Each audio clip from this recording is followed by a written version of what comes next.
Welcome back to Comics, the podcast where me and my mom look through our comic book collection 2 issues at a time. Today we're starting with Uncanny X-Men 176. By Junior Jr. By John Romita Jr. JR. This is a great cover. I've been setting aside all the covers that I can find where they're destroying like the logo or the page itself. As we saw the Fantastic Four one with Doom's hand grabbing the page. And it seems so far through our collection we have way more Marvel covers that do that than DC. I can't even think of a DC that does it. But this is a pretty cool Cyclops cover. I never liked Cyclops when I was a kid, but he's grown on me. I think he's cooler than I used to think. He's got the Superman issue where he's just too powerful. He's too powerful? I don't think so. I mean, all he has to do is open his eyes. Well, that's one thing that's really good about this issue is it shows the limitations of his powers, actually, because he's accidentally breaking his own logo here. Well, accidentally, or maybe he hates it. That's actually something they explore in this issue. So this is written by Chris Claremont, and it's drawn by JR. And it's from 1983. And this starts with Madeline Pryor and Scott, who are in an airplane over the Pacific, the South Pacific. And they're very happily, I think they've gotten married, or maybe they're soon to be, our honeymoon. So they're going out to some island to escape all their problems. Madeline Pryor, if you don't remember, is a clone of Jean Grey. So Jean Grey became the Dark Phoenix. After becoming the regular Phoenix, she was dark, and then they had to kill her, or she would destroy the universe. And then right after that, Scott meets a woman who looks exactly like her, and has no powers apparently, and it has a different name, but it's like she's a clone, so she must look really, really similar. And he's just like, I guess it's just how it worked out. So yeah, but if you had these weird abilities and then knew lots of people with these weird abilities, something like that would be like, okay, all right. Yeah, you're like, that's not that weird. They gave him like googly eyes.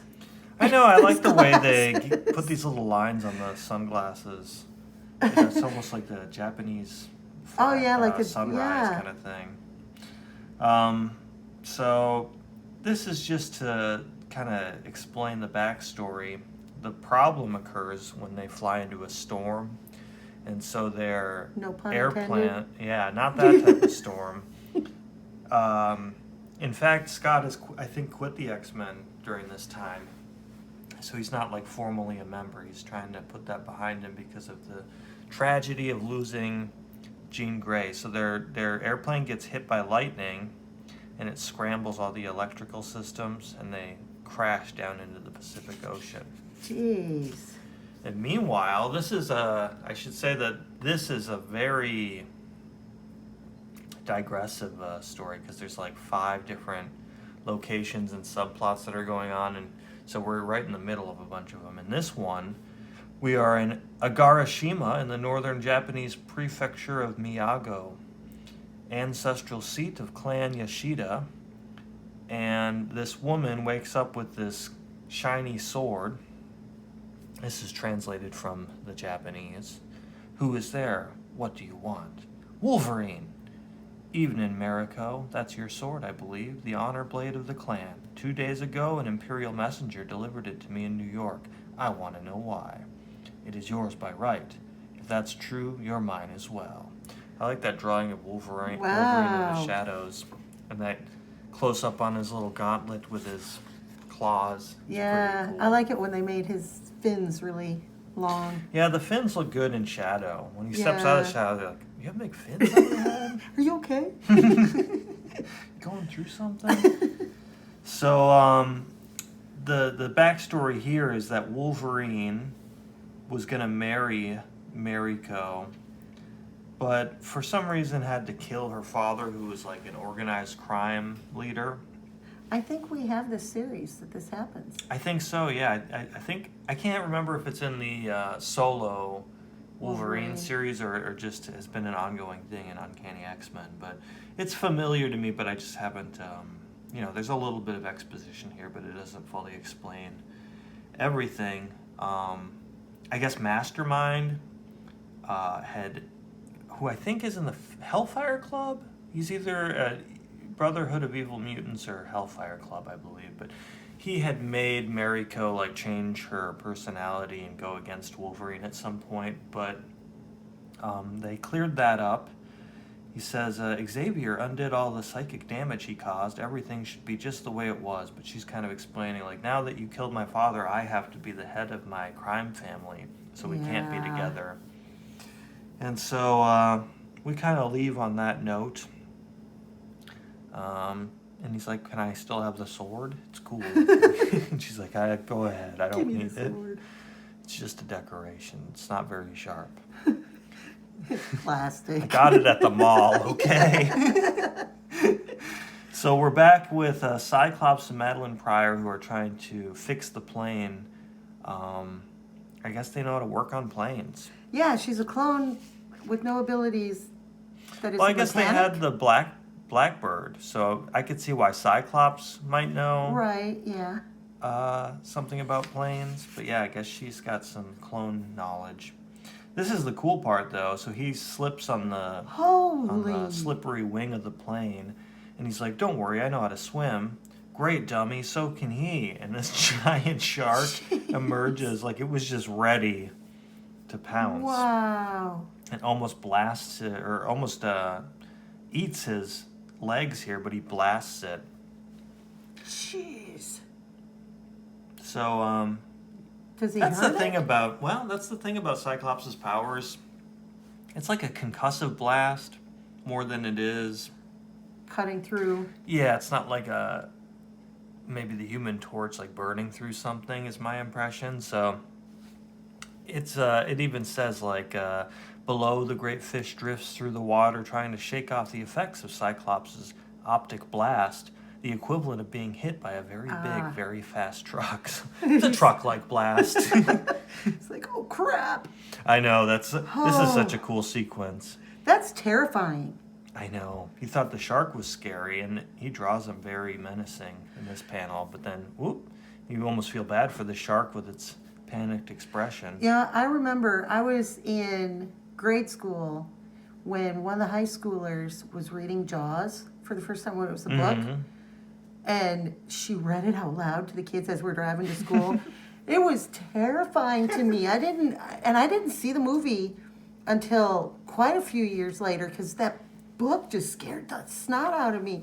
And then I think it was the late 70s, early 80s, they had this series of books that were like alligator or crocodile, and you'd learn, and sharks, and it had all these stories of like encounters with these animals. And I read those, and I remember your dad was like, "You little dummy, why are you reading that stuff? It's making you scared."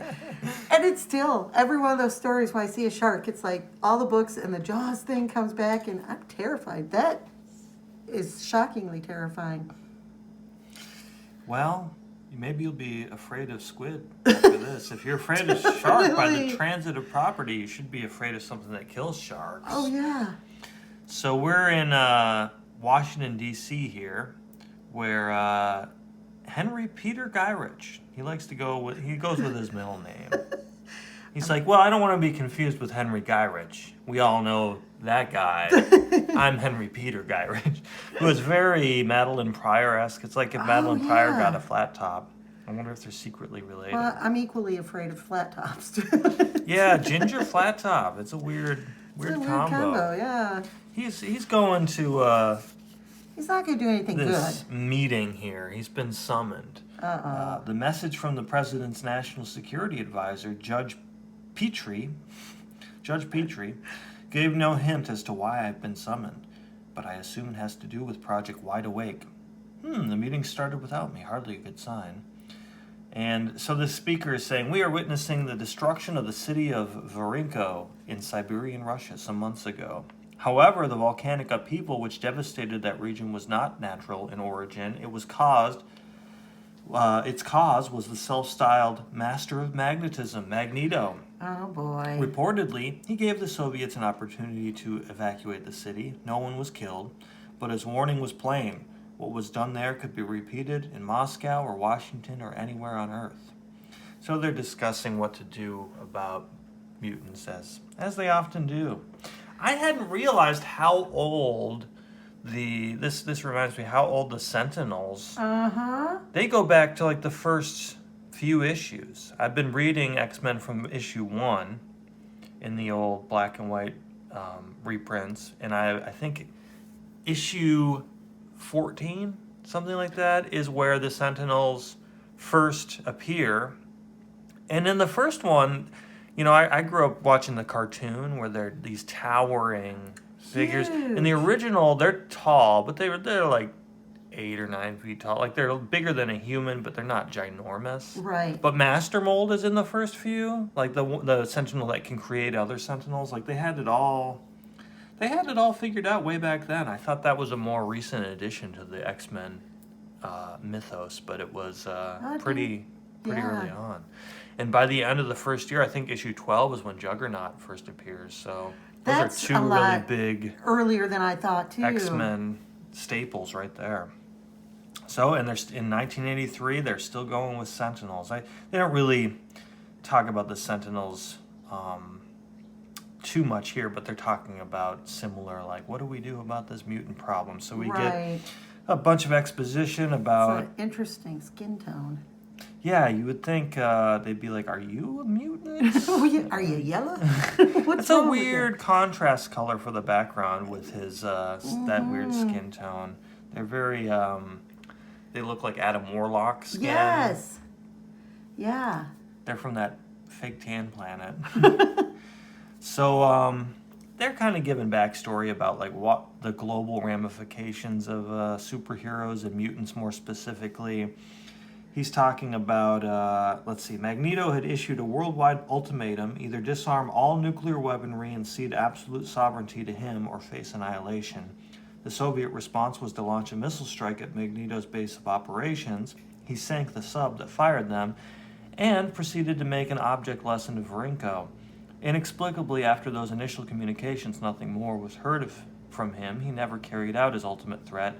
Either he was bluffing or changed his mind, and I guess in issue 150 of X-Men, they had defeated him, and that's why. And they're talking about how mutants are a new evolutionary branch of Homo sapiens, possibly a new species altogether, gifted at birth with extraordinary abilities that set them apart from the rest of humanity. Most prominent among them are the X-Men.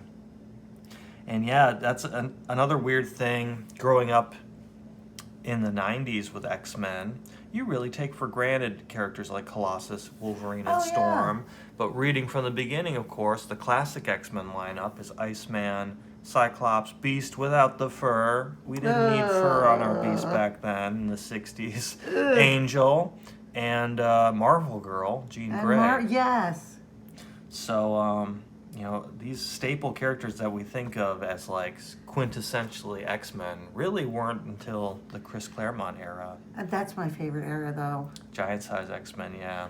That's a good one. I think we have a reprint edition of that. That would be a great. I remember as a kid I found it and I was like, we have this? And I thought it was worth like the comic book price guide equivalent of, which probably is, a tenth of what they would want for it now.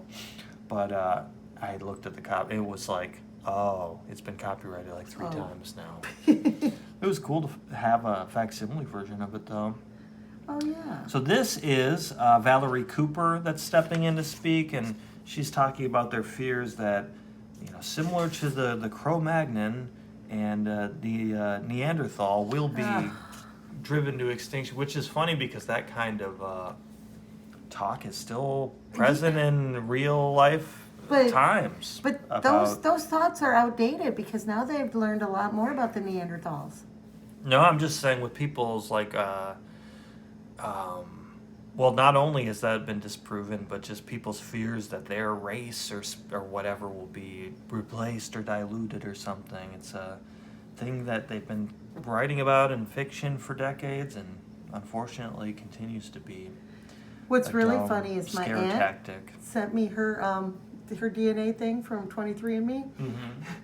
She's got a high level of Neanderthal in her. Really? Yes. Cro-Magnon didn't get them all. So, as she's pointing out, at one point, it seemed that superheroes and mutants specifically were really a U.S.-dominated thing. They've now been identified in the Soviet Union, Great Britain, Canada, Israel, Egypt, the People's Republic of China, among many others. And so Guy Ritchie is like, well, what's your point here? Where does this all go? And get back to that big squid that's fighting Cyclops. You're suggesting we fight fire with fire, counting foreign mutants with some of our own? Precisely, Mr. Gyrick. Magneto's cardinal argument, Doctor, has been that out of greed, humanity will use mutants, enslave them, and then out of fear destroy them. Suppose your plan convinces them he's right. Is your alternative to do nothing, to leave things as they are? For the moment, yes. Mr. Gyrick, do you suppose the Russians maintain this cavalier an attitude? Mutants pose a clear and present danger to our country that must be dealt with today, at once, for tomorrow will be too late.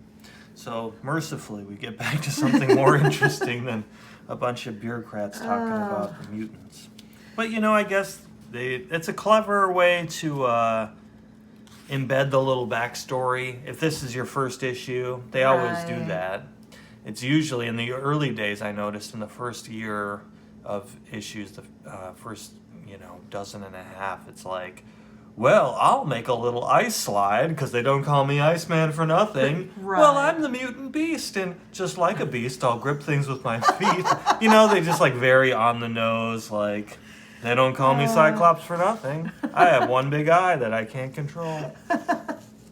So this is a little, True, yeah. It's at least through the frame of a meeting of characters that have some kind of consequence in the plot without just the characters talking about. That's a weird depiction of his sunglasses are getting droopy in the rain. He's got aviators on now. So he's like, I'm certain I had it this time, but smoke is still billowing out of the turbine. And, they're talking about how, if I was the Phoenix, I'd just fly us out of here. And he's like, don't joke around about the Phoenix. You don't know what it was like. She says, well, I did survive a plane crash that killed nearly 400 people.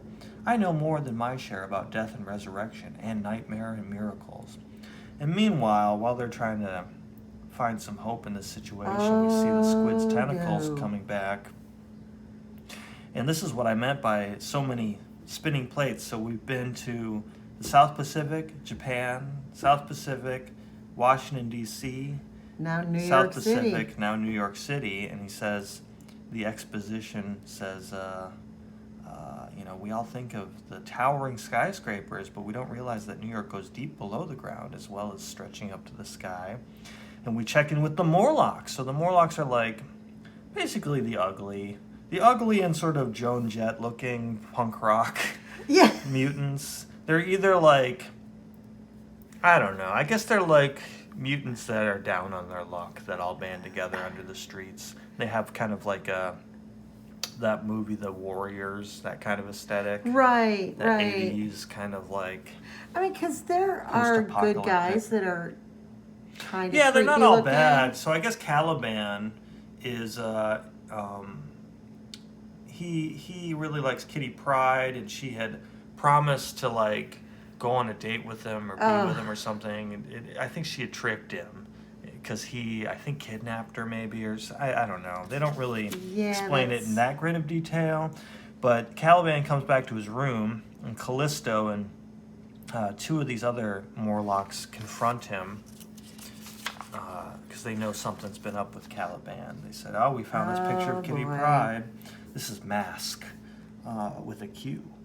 And let's see, they're talking about how Storm in a previous issue, which is another great cover, it's got Storm, I think it's Mohawk Storm with a switchblade fighting Callisto, who also has a switchblade. Well, Storm had defeated Callisto to become the new leader of the Morlocks. But then she's like, well, I'm going to still go up above ground. I'm not going to actually live down here. I'm your leader, though. Just keep that in mind if I ever come back, which I won't. But if I do, I'm not going to. It's really smelly down here. So, he's like, that's my picture. Don't quit spying on me. Oh, Kitty Pryde promised that if Caliban helped the X-Men, she would stay with him forever. For love of her, Caliban betrayed his friends, but she lied. She never returned. Poor thing, your heart made you such a fool. Caliban knows. he's Your a little hatred- like Gollum. He's very Gollum-like.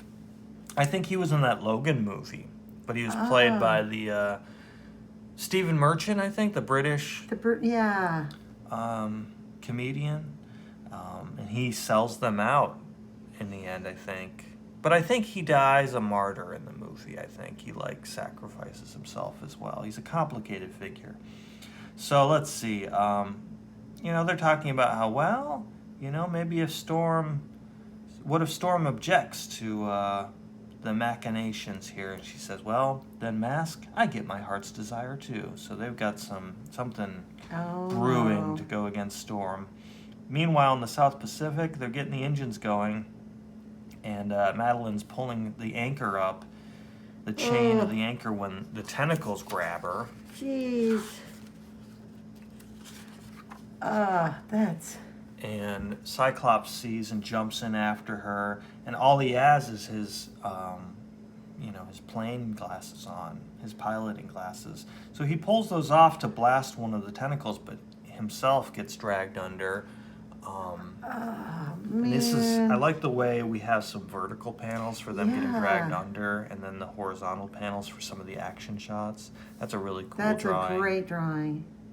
So he's pulling his glasses off, but eventually a tentacle goes over his face and knocks them off. So this is what I meant earlier about the limitations of his power. Like, he can blast through just by opening his eyes. But now if he opens his eyes, it's going to blast at least a little bit. So how do you aim if you can't see? Right. So he's like trying to follow Madeline's voice. And she's like, just swim straight. We're going to get back to the plane when it grabs him again. And so he's got to tell we must be going down. So if I just tilt my head down, hopefully I can hit it. But he's basically shooting blind. He's talking about how if he opens his eyes to see where he's swimming, he might blow up the plane by looking at it. So it's actually, I like that about his power. It's got huge drawbacks. Yeah, it is powerful, and it's a little one-dimensional because you think, like, okay, you blast stuff with your eyes, and... the new cartoon that they have really illustrates it, because they have him blast it to use him to propel himself, and he slides around using it as like a thrust kind of thing, like a means of propulsion. So anyway, he gets back to the ship, eyes tightly closed. Madeline guides him back, and he gets his Cyclops mask back. So with his ruby quartz visor, he'll be able to see things again. Plus, it looks cool. And he gets the engines going, luckily, even though there's a little bit of a fire. I don't know that it looks cool with just jorts and his I was joking. gear. It's a weird look to have just the cowl or whatever on, just the headpiece. So we get this little montage of them getting airborne and finally leaving this monstrous squid. Ooh. I always thought sharks were scary too, to a degree, but I remember in elementary school doing a report on giant squids, and those are really scary. For some reason, I mean, obviously a shark's got rows and rows of dagger-like teeth, but there's something really spooky about the depths and the scope of like a squid the size of your whole house or bigger. Yeah, true. Or even blue whales. They're there's a menacing quality to it, of big creatures like that. So anyway, they're talking about, one thing I think I failed to mention is this whole time Cyclops has been thinking about whether he's going to go join his father's team in space. If you remember, his dad is Corsair, the leader of the Starjammers. Yep. He abandoned him and his brother Havoc early in their lives, and they never knew why, but I guess he's like, I'm going to go be a space pirate. Sorry, sons.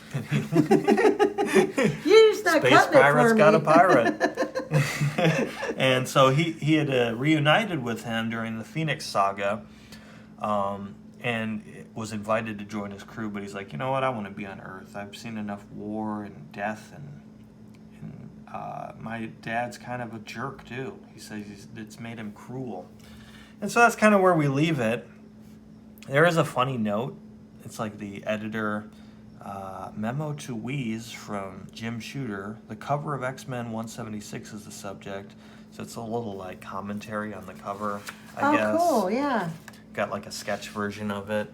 It says, beautiful art. Who knew that John Romita Jr. could ink? I'm impressed. However, when I first saw it, my immediate reaction was, gee, Cyclops is so upset about being strangled by that octopus that he's shattering his own logo. Now, it seems perfectly reasonable to me that a man might be a bit peeved about being strangled by an octopus, and yes, I can see that he'd feel the need to vent a little anger under the circumstances, but why take it out on the logo of his very own book? Okay, other cover logos have been shattered, and it does make for an eye-catching graphic design. In this case, though, it seems strange. Now, if I were suddenly possessed by an awesome, evil alien force and was transformed into Dark Shooter, I might storm into your office and growl, fix the logo, and have Psych blasting the octopus. And don't give me any grief, Jones. This isn't Burger King. You're going to have it my way. Or, following the same logic as your cover, I might simply use my powers to destroy my own office. But I'm not Dark Shooter. I'm really a nice guy, and I could be wrong. So if you want, go ahead with it. But do me a favor and ask the readers what they think about it, okay? One thing for sure, it's a beautiful art job.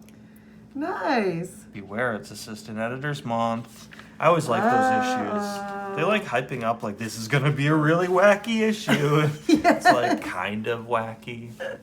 So anyway, that's the Uncanny X-Men for today. And it's been a while since we checked in with Wonder Woman.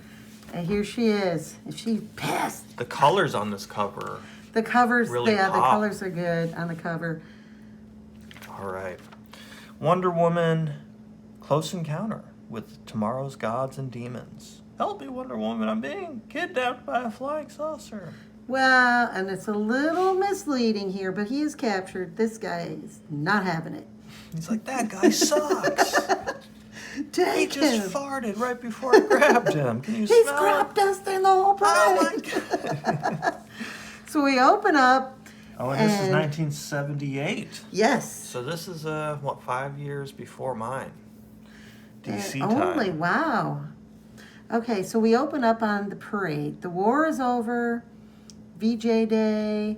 They're all celebrating. Wonder Woman and Steve are being in this parade. That guy's evil looking. I know it, and I totally expected something to go on with this guy. There's some weird, she kind of looks, with the heavy lines on her eyes, it makes her look evil. Yeah, that's kind of why really this guy intense. pops. There's whoever's doing this art But that smirk. loves to draw evil people. And she's going, Steve, it's wonderful. Just look at this crowd. It's amazing, Angel, and I'm believing we couldn't have won the war without you. People are, yay, Wonder Woman. Look, it's Steve Trevor. And these guys sitting very upright on their motorcycles. So this is a historical issue, huh? This is back in World War II? Yeah, just Or as is this just a they've flashback? no, they've won the war. The parade is going in, and she's like, oh, warplanes. And he's like, oh no, they're celebrating too. And they come up on the general. Steve, it's General Blankenship. And Etta Candy. I see them. General. And so they're like, well, where's, what was her rank? Diana? Da-da-da. Well, anyway. Don't worry. Yeah, don't Major. Major. Don't worry, Major. I don't see how you made it through this crowd. Where's Yeoman Prince? That's right, she was a yeoman. Oh, gotcha. It's Wonder Woman. So, of course. Oh, you so know, that's her cover, is as yes, Yeoman Prince? Yeoman Prince, right. Gotcha. So they're like, well, you made it through the crowd. She's out there, somewhere. But hey, Wonder Woman's here. And so he's explaining how he's planning on retiring, and he just wanted them to know. And then Etta's here, and she's, don't tell me you're retiring, Etta. Well, from the Army, I am. I'm returning to Holiday College, get my degree. What are you two going to do? And all of a sudden, this beam of light comes down. Get It's abducted by Steve. aliens, Exactly. And he's so perfectly dressed. In the echo of the Ear-splitting sound, the celebration halts. And unknown to the Amazon princess's future's door is flung open. It's weird that they put it at this angle. Yeah. but then you look at the Oh, craft. that's cool. And it's huge, That's and it's a a big great- ball. That's a great splash page. That would be a perfect poster. Yeah. That's So very Wonder cool. Woman looks up, great hair, and all these people see it. And you have Steve way down there. I love how they drew Wonder Woman. And so he's getting abducted. So she calls for her plane. Her plane Meat comes tooth. in. It's the werewolf. Heard of a sweet tooth, but a meat tooth. Yeah. Werewolves love Slim Jims. Gotta break into. Hey, they have 6 mouth-watering flavors: mild, spicy, pizza, bacon, salami, and pepperoni. Ooh, I like the salami and pepperoni. I don't think I've ever had a pizza, bacon, Ooh. or spicy one. Oh, the spicy one's pretty good. So Diana calls her plane in, and she takes it up, spiraling up, thinking that she's going to use her lasso and wrap it around Steve and pull him out, or be pulled up in there, to help. And she's like, too late. It's drawn him in, and I don't know if I can follow. And as it connects, it whomps her, and she gets knocked out. And the last thing she does is think about the people down below. And so mentally, telepathically, she tells the plane to land. Because the people are like, she's gonna crash. But it stops on the dime. The general's like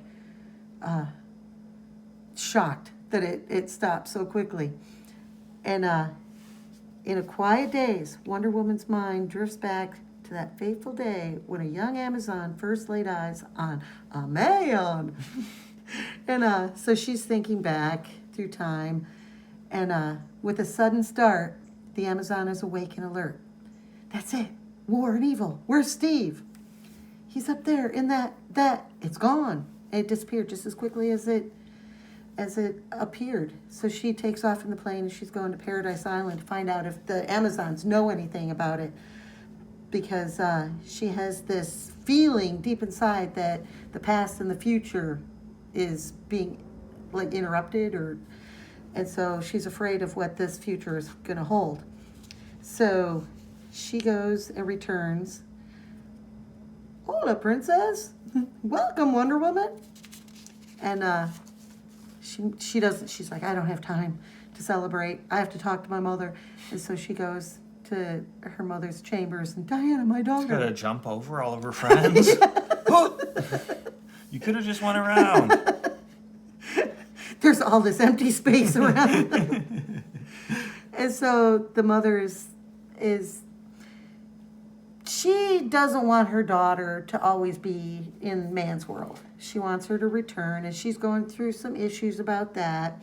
She goes, I know you have fallen in love with Steve Trevor, and I cannot condemn the emotion our entire way of life is based upon. This is an Amazon ideal, but you cannot forget your commitment to the other goals of the Amazons. Peace, tranquility. She's like, Mother, what about Steve? I don't think we've seen this one. Superman and the I Big know. Fall. Great Krypton. Thanks to my X-ray vision, I can see that elevator cable getting ready to snap. This is a job for Superman, not Clark Kent. Before you can say up and away, Superman is streaking up the elevator shaft to the 73rd floor. I'm scared. Let me out of here. Don't be scared, kids. I'll get you all down safely. Meantime, enjoy some Hostess cupcakes. Like you're going to eat while your stomach is... Gee, Superman and Hostess cupcakes. Don't forget the luscious cream filling. I read that one out of order. Love the fudgy icing. The deep, dark, chocolatey cake. Sometime later. And were you scared during this daring rescue by Superman? We knew Superman would save us. Besides, we were too busy enjoying these Hostess cupcakes. You get a big delight in every bite of Hostess cupcakes. The kid in the back is like, what about the fudge in my underpants?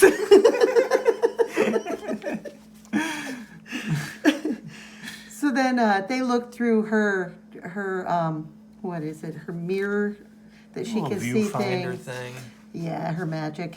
Her magic mirror. And she goes, behold, the new Steve Trevor, taken and somehow recreated into something better. He seems to be more than a man, more than human. They made him Doctor Strange.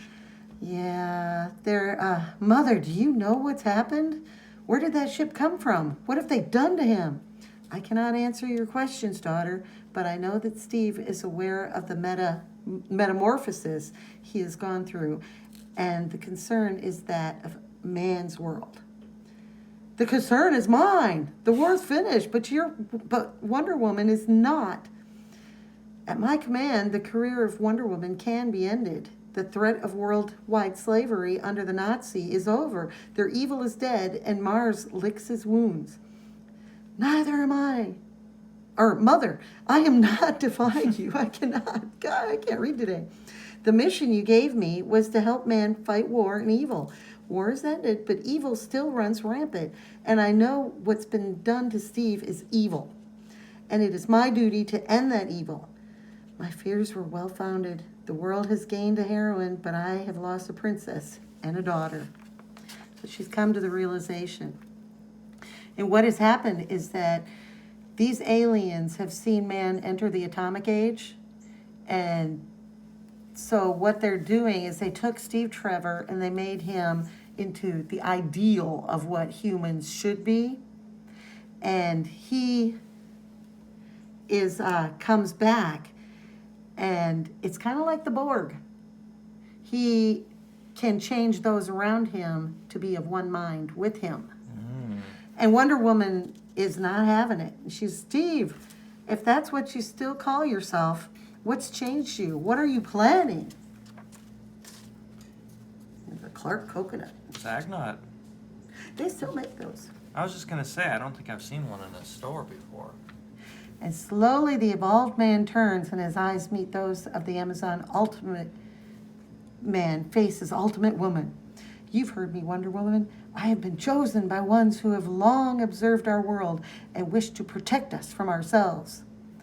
So, Steve, you've just fought a war over the fight of free will. I see they've got Superman versus Muhammad Ali over there. I always thought that was a goofy one because I know they're trying to honor Muhammad Ali with it being like he's on the same plane as Superman. But I don't know, it would be funny. It's like one page. It's like Bambi versus Godzilla. He just punches his head off into the space, and that's the end of it. Oh, well. That was quick. Yeah, sorry about that. I really should have thought about how you have superpowers, and he's just a normal boxer. Yeah. He's really good at boxing, but he doesn't have all of your powers.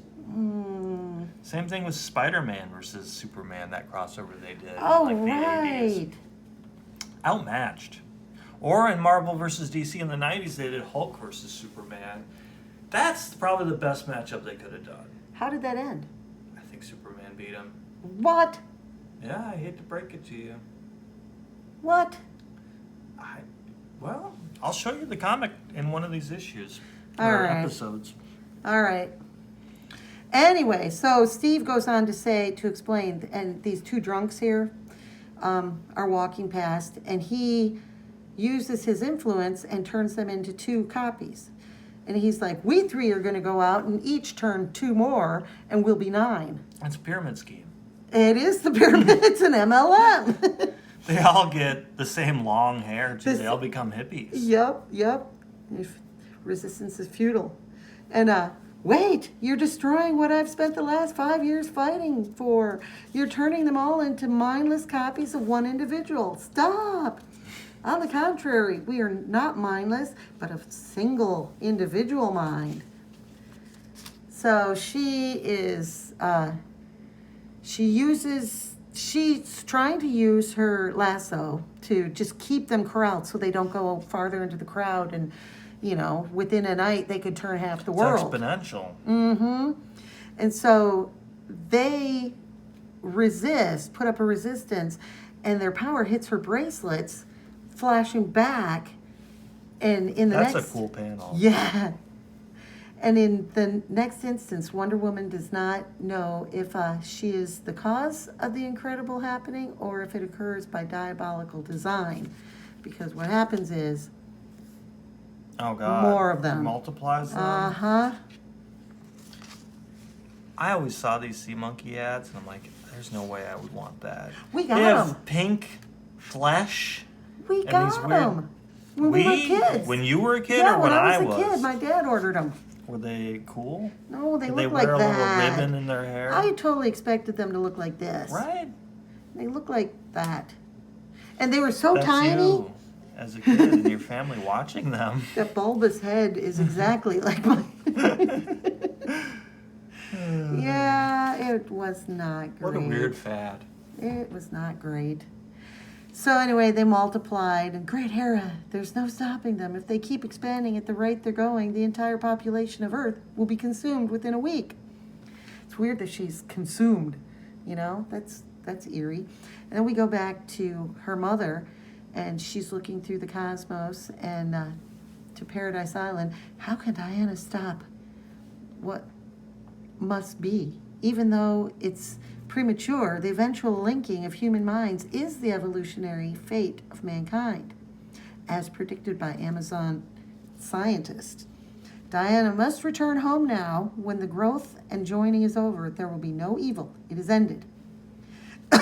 Which is weird that Diana sees the evil, but her mother doesn't, even though she can see what's going on. But you know it's serious when the Spectre and Dr. Fate Fate show up. Involved. So she's, who speaks to me through my sphere? Hear us. It's Dr. Fate. The Spectre. Can you hear us now? I think your mic is off. I know you. My daughter has fought at your side. You are Dr. Fate, and the pale one is the Spectre. Yes, and you must not summon home your daughter, but warn her. The eerie voice rings true, and the queen listens. What will be, but as certain as my name is Fate, the world's future must take its own course and not be altered by outside hands. The ghost of the future has many faces. Your daughter knows this. Stop her not. That little Yoda talking Spectre. And so she realizes that her daughter's going to be in the world of man, and she is upset by it. And we return to Diana, who uses the plane to circle, and look at how many have turned already. And she thinks That's cool about how the buildings kind of intersect with the panel gutter. Oh, yeah. Overlap with it. That's really nice. And she thinks about using her lasso again, and the power comes back, and she's like, oh, no, can't do that after what happened before. But she gets them on this little piece of land, and you only slow the process. You do not halt it. If I put you all in some deserted place, I'll have time to figure out a way to stop you. Oh, Steve, you're the man of reason. I want to stay, but I can't even tell which is one of these future freaks is you. She's gotten a little mean. The future's got to hold more than this for humans and for us. It must. Do you hear me? This can't be the future. The individual soul is too strong, too independent to be enslaved as one. Bring them back. Bring great labors of Hercules. There's some weird facial expressions in this comic. Yeah, there are. Faces are not this guy's strong suit. Yeah, there are. Have you come to destroy me, to stop me from meddling in your scheme? That's a cool shot of the spaceship. Yeah, it's interesting. And though she has no idea. This looks kind of dumb. It's like that cat. That cat.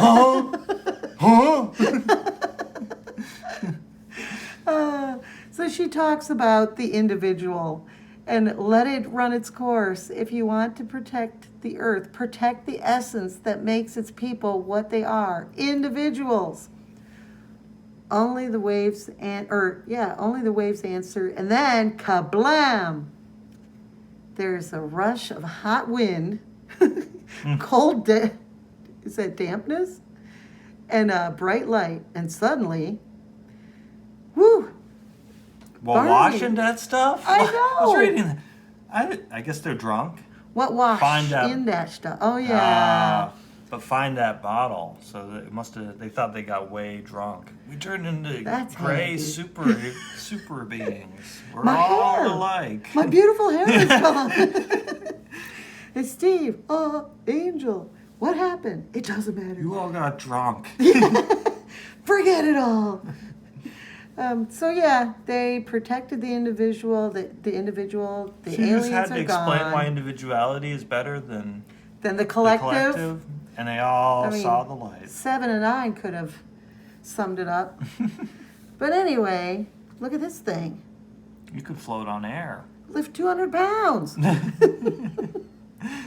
It looks like it's cardboard. It'd be funny to have one of these ads, like a story where a kid writes away to one of these ads, because I saw one that was like, make anyone do anything you mentally command with your mind alone. But it actually works for the kid. Oh. And he's the only one it works for. Whoa. They can't figure out why. They go to the manufacturer and they're like, that's supposed to be a gag. It's a ripoff. But So then we have the epilogue, and they're meeting with the general, and he's explaining how he's going to write his memoir because he's got a plethora of stories about this is her Wonder yeoman's cap. Woman. Her yeoman's cap. It's weird. And then Etta, woo woo. Oh, it's a sorority call. I've already been rushed by the holiday girls. How do you like my new uniform? And what career are you studying for? What else? I'm going to be a dietitian. What else, huh? It's like the chubby girl gets Yeah, what made are they fun trying of. to... Yeah, exactly.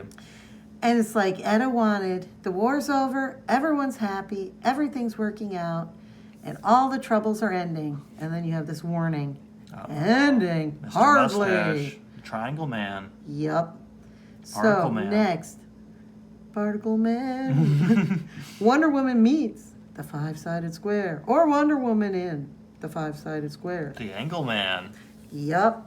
It's still working. A new world and a new time, all for me to conquer. Ha ha ha ha. Uh-oh, Angle Man. Although with that mustache, he probably has a creepier laugh. Definitely. This guy Ooh, is. the Daily Anybody with Planet. Anybody with a skull is just creepy as heck. Although we all have them. A lot of muscle ads in this one. Yeah.